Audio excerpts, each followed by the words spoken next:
MK mengabulkan sebagian gugatan mengenai angka ambang batas parlemen dan juga meminta revisi mengenai hal ini sudah ada kepastian sebelum proses dari tahapan pemilu berikutnya, pemilu 2029. Nah, bicara mengenai angka ambang batas parlemen, awalnya memang diterapkan untuk bisa menyederhanakan partai politik yang masuk ke parlemen. Tapi ternyata seiring berjalannya waktu, termasuk juga kalau kita melihat bagaimana proses pileg ini berlangsung di pemilu 2024, banyak juga suara dari masyarakat, suara dari para voter yang terbuang. Saya mungkin bisa berikan sedikit gambaran karena hingga saat ini rekapitulasi dari KPU masih terus berlangsung berapa suara yang didapatkan oleh partai-partai politik. Tapi setidaknya saya bisa memberikan angka dari pemilu, terlaksananya pemilu pada saat ambang batas parlemen ini diberlakukan, berapa banyaknya jumlah suara masyarakat yang terbuang.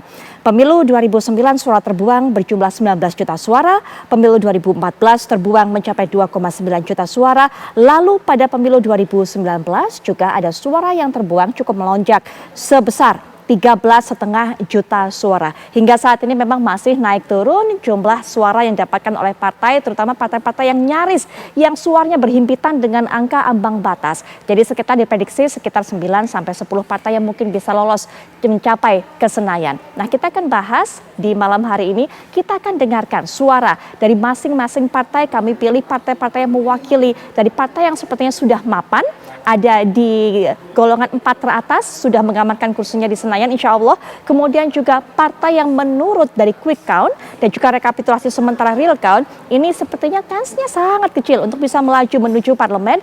Dan juga partai yang tipis-tipis, kadang bisa masuk, tapi kadang tidak. Ini memang terjadi karena beberapa hari lalu melebihi atau mencapai 4%, tapi sempat di akhir pekan lalu turun dari 4% atau kurang dari 4%. Langsung saja saya akan perkenalkan kepada Anda para narasumber yang akan berbicara dan juga memberikan pandangannya. Sebenarnya angka ambang batas parlemen berapa persen yang ideal? Sudah hadir bersama saya mewakili Partai Gerindra yaitu Bang Habibur Rahman. Assalamualaikum warahmatullahi wabarakatuh. Waalaikumsalam warahmatullahi Bang Habib. Wabarakatuh. Baik. Malam. Ya, dan juga secara daring ini sepertinya baru ada beberapa narasumber yang bergabung, tapi sepertinya masih bisa atau baru bisa bergabung pada saat ini adalah Bang Fahri Hamzah, tentunya juga mewakili Partai Gelora. Assalamualaikum warahmatullahi wabarakatuh. Selamat malam Bang Fahri Hamzah. Waalaikumsalam Bang Habib. Yuk, malam. Baik, Bang Fahri. nanti juga kita akan dengarkan bagaimana suara Mas Awi. Sepertinya sudah bergabung saat ini mewakili P3, Mas Ahmad Baidowi. Mas Awi, Assalamualaikum warahmatullahi wabarakatuh. Selamat malam Mas Awi. Waalaikumsalam, selamat malam Putri. Baik. Wah, Pak Habib, Om Pak Fahri. Awi. Ya. Ratusan Ya. ribu. Dan juga nanti akan memberikan pandangan dengan kita yaitu Profesor Siti Zuhro selaku pengamat politik yang saat ini juga masih menjalankan sholat maghrib. Nanti kita akan bergabung dan juga mendengarkan pandangannya. Tapi mungkin kita akan dengarkan terlebih dahulu suara Mas Awi. Mas Awi, bagaimana saat ini masih terus menghitung ataupun juga mengawal, maksud kami, mengawal perhitungan KPU mengenai suara yang dapat oleh P3 sempat naik turun sepertinya di akhir pekan lalu. Tapi rasanya P3 ini termasuk partai yang saat ini hasil pileg kali ini cukup ketar-ketir, cukup was-was, deg-degan. Termasuk juga ini merupakan salah satu imbas ataupun juga efek dari ambang batas sebesar 4%. Silakan Mas Awi.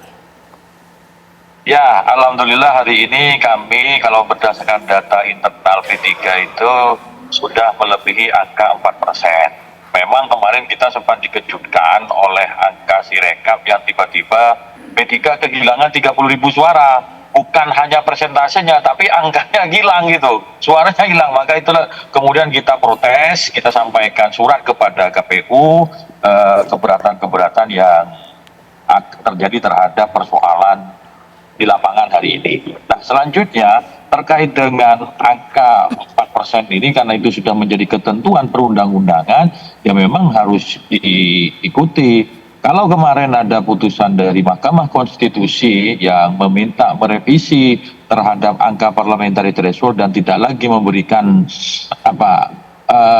menyatakan bahwa 4% itu dianggap tidak memiliki landasan akademik, ya sama sekali ya kita hormati, namanya aja putusan Mahkamah Konstitusi itu kan setara dengan konstitusi, tinggal bertindaklanjutnya nanti di parlemen. Nah, soal ada usulan apakah berapa angkanya tentu kan perlu didiskusikan. Kalau 0% juga bagus gitu kan. Yang tidak boleh itu melebihi 4%. Itu jangan sampai melebihi 4% karena putusan MK sudah menyebut bahwa 4% ketinggian kalau melihat risalah dari persidangan dan juga pertimbangan hukum yang dipakai oleh Mahkamah Konstitusi.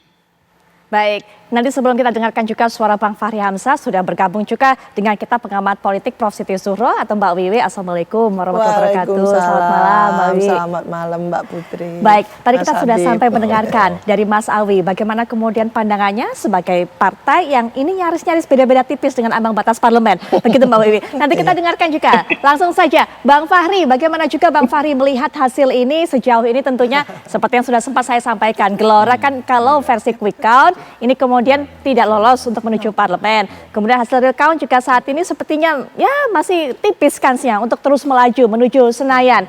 Seperti yang sudah sempat saya sampaikan juga, ini salah satu konsekuensi dari ambang batas ini 4%. Bang Fahri silakan. Ya, terima kasih. Ada dua hal yang menurut saya perlu dipisahkan.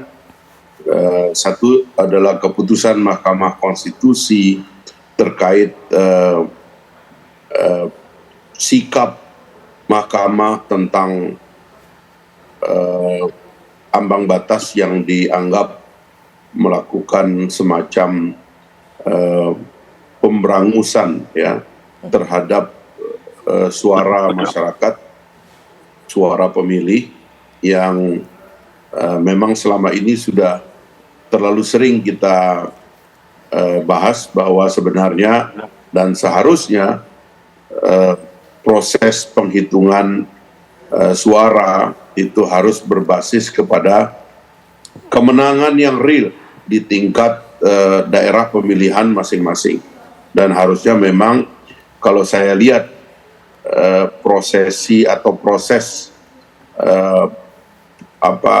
pemikiran di mahkamah majelis itu mudah-mudahan semakin lama mengarah kepada betul-betul kita menyempurnakan metode penghitungan suara dan pemilu pada titik tidak ada lagi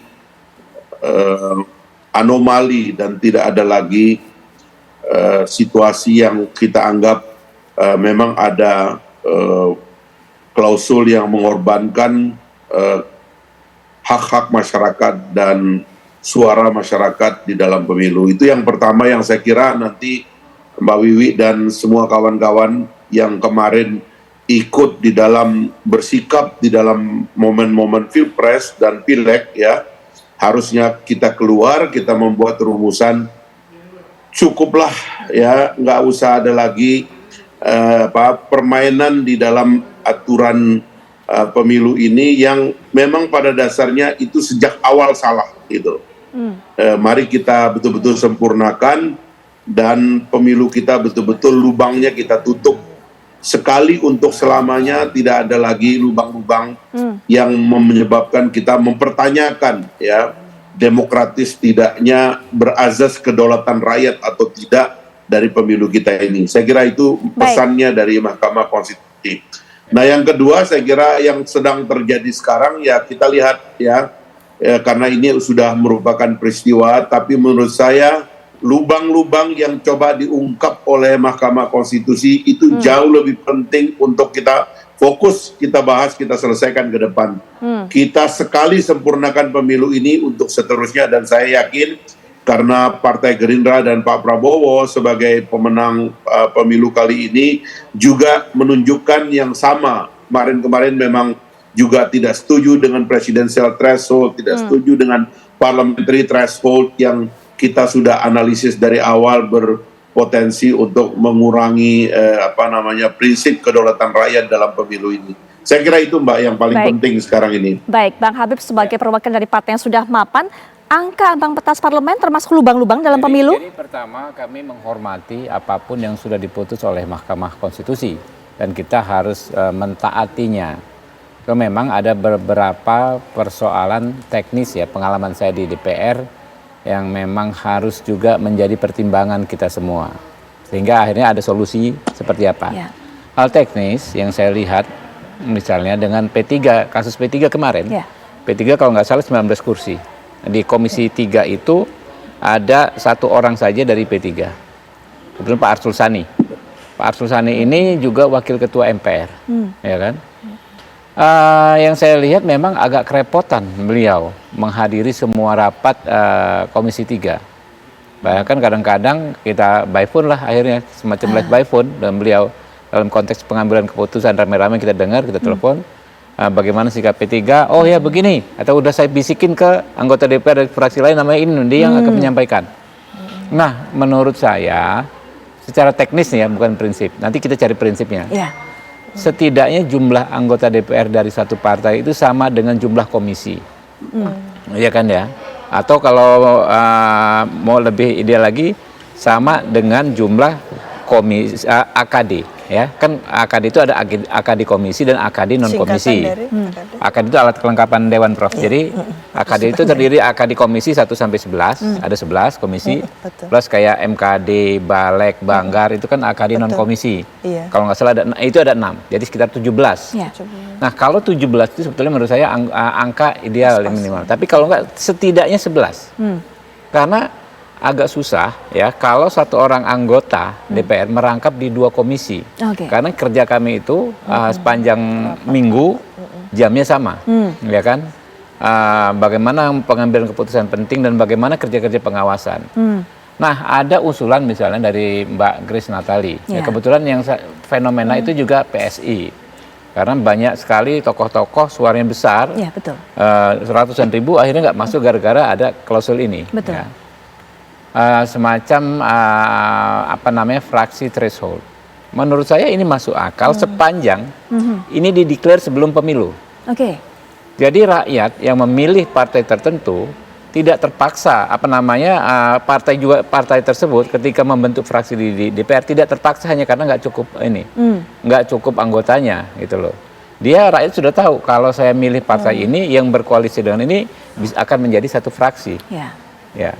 Jadi kalau tidak seperti itu, saya takutnya ya sama-sama misalnya beberapa partai yang berbeda corak ideologi, ya, berbeda karakternya, sama-sama nggak lolos misalnya, ya kan? Nanti begitu setelah pemilu semacam kawin paksa jadinya. Rakyat yang milih juga agak-agak terjebak loh. Saya milihnya partai A, saya nggak suka dengan partai B. Kenapa sekarang partai A satu fraksi dengan partai B? Mestinya itu kalau menurut saya kalau mau diakomodir ya nanti sebelum pemilu sudah dideklar gitu loh partai yang akan berkoalisi partai-partai ini sehingga setelah pemilu pelaksanaannya ini sehingga kalau saya mendengar mungkin Bang Fahri lebih senior ya pernah mengalami yang waktu itu parliamentary threshold-nya rendah sekali kalau nggak salah ada partai Bulan Bintang zaman itu ya. Katanya kalau saya dengar dari senior itu kelabakan sekali, rapatnya pontang-panting sekali dari komisi ini harus pindah. Kalau nggak salah itu Pak Ngabalin yang jadi cerita yang saya dengar dari senior. Wah, Pak Ngabalin dulu susah banget loh rapat, ya padahal kan kita kerja ini kan full time di komisi kerja DPR ya paling konkret itu menurut saya komisi. Kayak saya ini komisi dari kecil. Sampai lulus kuliah itu disebut Mr. On Time. Cuma kalau di DPR nggak ada Mr. On Time. Nggak bakal kita bisa jadi 100% on time. Karena saya harus rapat ini, MKD juga. Ya kan saya di MKD. MKD jamnya sama. Kita ngotot mau dimajuin, kawan-kawan yang lain nggak bisa gitu loh. Itu baru soal rapat, belum kunjungan ke daerah, belum kunjungan ke luar negeri. Nah, jadi itu hal-hal teknis itu kan kita perhatikan. Jadi mungkin nanti acuannya bukan persentase, tapi pengaturan jumlah minimal berapa. Atau memang skenario, kalau toh tidak pakai anduran jumlah sesuai dengan AKD atau komisi, tetapi semacam fraksi penggabungan fraksi itu haruslah dibahas sebelum tahapan pemilu. Jadi rakyat milih itu udah tahu. Jadi yang prinsip kita akomodir, yang teknis kita antisipasi. Jadi kita di DPR itu bisa maksimal. Bayangkan Mbak, misalnya saya partai tidak ada pengaturan yang detail. Satu partai, ya saya di Komisi 3 tapi di Komisi 1 nggak ada anggota. Ada masyarakat dari Jakarta Timur datang, Pak ini masalah ini dengan TNI, karena kami di ini dengan TNI. Kan nggak bisa kita, saya bukan di Komisi 1 gitu loh. Rakyat kan taunya kan partai itu bisa membantu dia dalam semua aspek. Akhirnya harus teknis. mendengarkan masyarakat ini keluhan tersebut. Ya, ini sehingga fenomena rapat di DPR kan anggota nanya mau dijawab udah nggak ada yang nanya. Ya. Nah itu kan jelek di mata publik. Seolah-olah kita ini nggak disiplin. Padahal kita itu menghadiri rapat yang lainnya. Ada keterbatasan. Ya Iya kan? nggak mungkin kita ini kan bagi dua. Ya. Mungkin seperti itu. Ya. Jadi diakomodir.